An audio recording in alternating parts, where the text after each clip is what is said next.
Hi, welcome to today's video. Today's video will cover the budget chapter. There's a lot of just general things that I want you to know in this chapter, so I'll go over them at this time. First one is that the sales budget is always the first one prepared, and most of the other budgets rely on the accuracy of that, so be sure to take your time. And do it well, because if you're off there, the rest of the budgets are going to be off, so you're really creating a mess.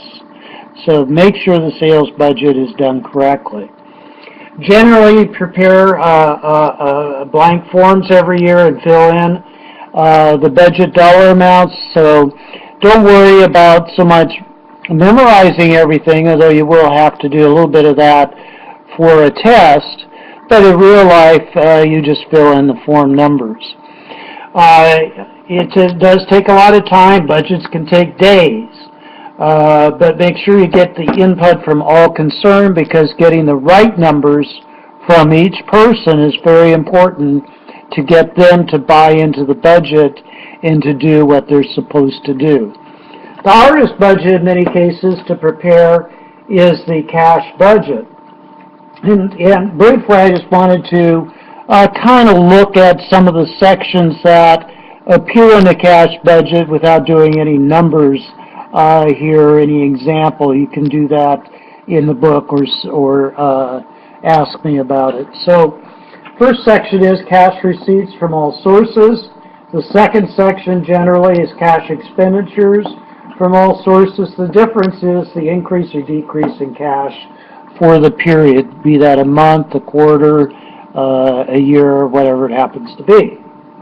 The fourth thing is we want to add a beginning balance to that difference to see how much we have at the end of the period. And so if we had $1,000 plus and we had a beginning of 20, we would have 21,000 at the end of the month.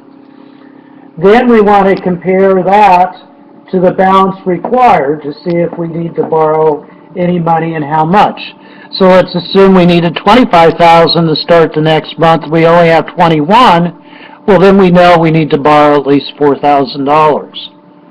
So those are the various sections that appear on most cash budgets. Please note they are prepared differently, and every author will have it slightly different. So the headings and the locations may be slightly different from author to author. So again, cash receipts from all sources, cash expenditures gives us a difference. Add the beginning to that difference and compare that to what's required to know how much to borrow or not borrow.